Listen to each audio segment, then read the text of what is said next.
What's up, Spartans, and welcome to today's episode of Beyond NSU. I'm your host, Taylor Henderson, and as always, we have another exciting show for you.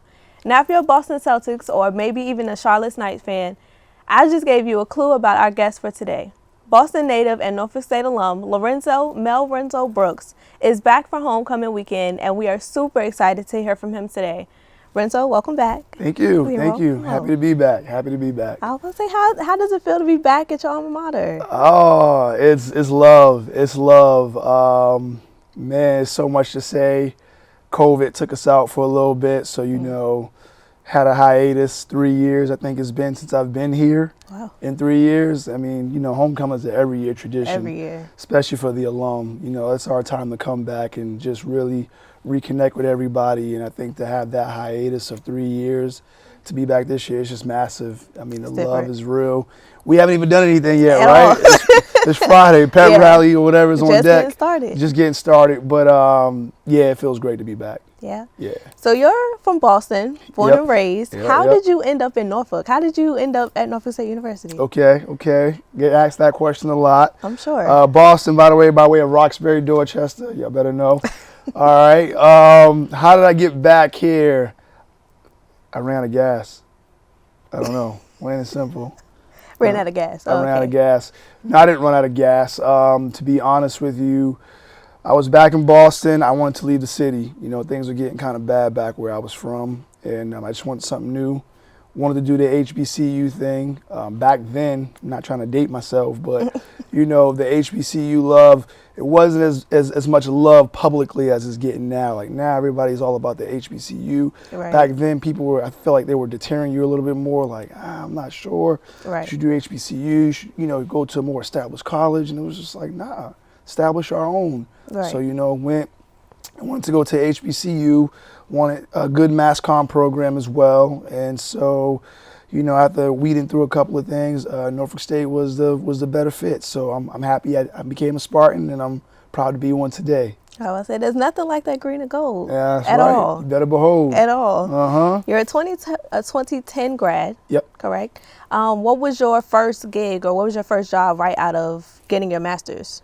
I graduated in 2010, my bachelor's, and then from there, real life hit quick, and I was like, you know what, I ain't ready for the real world yet. Let me go back to school and get another degree. So I got my master's here in 2012. So to all you students out there, get on your A game because life comes at you fast. You better be prepared. And so I graduated 2012. I kind of hung around the scene a little bit, and then I went to Charlotte, random as I don't know what. I was going to go to Atlanta, do the whole Atlanta thing. I got family down in Atlanta, but I got family in Charlotte too. Just happened to go visit on the whim. And I went down there and was like, you know what? This is all right. It's all right. I did my research. City was up and coming, young professionals there doing their thing. And I was like, I think I can make a move in Charlotte, make something shake a lot quicker than Atlanta. So I went to Charlotte, and first gig, I was actually got on by one of my frat brothers, Omega Psi Phi. His name was T. Bates. He was a news anchor down in Charlotte for the morning news. And he had heard I was coming down and I didn't have a gig. I was literally going down there just looking. And I remember sitting in a Chick-fil-A every day applying to jobs, like with nothing. You know what I mean? Like, oof. Yeah. Another feeling. Yeah, I didn't have anything. All I had was a free room and board, and that was courtesy of PG 99. I'm a member of Pi Gamma chapter here on Norfolk State's campus of Omega Psi Phi, and PG 99, they looked out for me. They let me stay for free till I got on my feet. So, I was literally grinding it out, trying to find a job, and T. Bates heard about it, put a word in for me just off the rip, just off the strength of being in the same frat and whatnot. Right. And so my first job was a PA, production assistants for the morning news. So always had a desire to be in front of the camera, but started off behind the camera. One of the best things I could have done, just to learn the production side of it. There's humble beginnings. You learn that production side. You learn the importance of the camera angles. You learn how the sound, how all that stuff works. It's awesome to sit in front of the camera, but what the man and the women behind the camera go through and what they do. So I rocked that out for about a year and a half and just kind of worked my way up from there. So. Okay.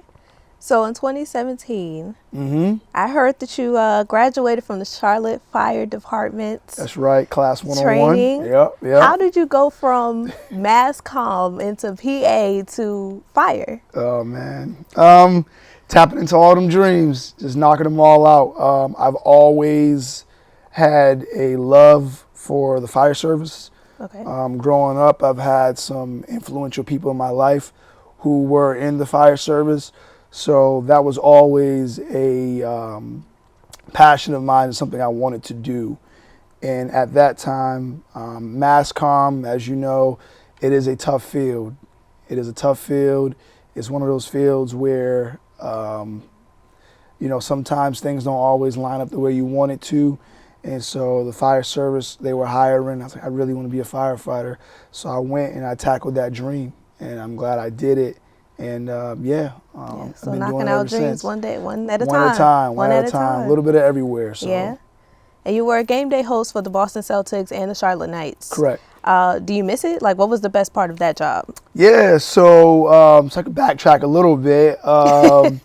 So I did the PA for a while, and then eventually I transitioned to the Charlotte Knights, which is the AAA affiliate for the Chicago White Sox in Charlotte. So I was the game host for them, in-arena host. Did that for 2 seasons. And during that time, I was also working the fire department. So I became a firefighter. So the days I wasn't working, I was working for the Knights. So I was grinding it out, doing my thing. And after 2 seasons, I was like, you know what, Charlotte Knights is cool. I love it here, but I kind of want something different. I want to see what else is out there. And lo and behold, the Boston Celtics was looking for a game day host, and I was like, had to go back home. I was like, let me put my name in that and just see. I was like, I don't think I'm gonna get the job, but let me just see. And I shot my resume reel, and they were like, how'd you like to come up for an audition? And I was just like that. Just like that. And I was like, oh, okay, sure. It's not gonna happen, but let me just go do it anyways. Go up, do the audition, and I feel like I was in rare form that day. I think I did really well during the audition. I felt good, not being cocky or anything, but like I felt really good with my performance that day. And I was like, I think I might actually get this. It was changing. This is crazy. Mindset was changing. It was changing. I was like, I think I did pretty good. We'll see. And sure enough, a couple of weeks went by, and they reached out and was like, hey, we want to bring you on, come work for the Celtics. And I was like, all right, well, I have a full-time job in Charlotte, but I'll make it work. I can get up there on my days off and finesse the two between the fire department and the Celtics. Crazy. Yeah. Crazy schedule. I believe it. Back and forth. I mean, I believe it. Sometimes I was taking upwards of like 6-7 planes in a week. In a week? In a week. Wow. Depending on flights in a week, depending on how the schedule ran and everything would work. Yeah. Wow. It was nuts. And but I did it, and it was awesome. I wouldn't change anything about it. It was a good time, a great experience. And I think what I miss most, to answer your question now, I know I'm saying a lot, but just wanted everybody to kind of get an idea and not be confused. Yeah. I think what I miss most about working with the C's, it's nothing like putting on for your city.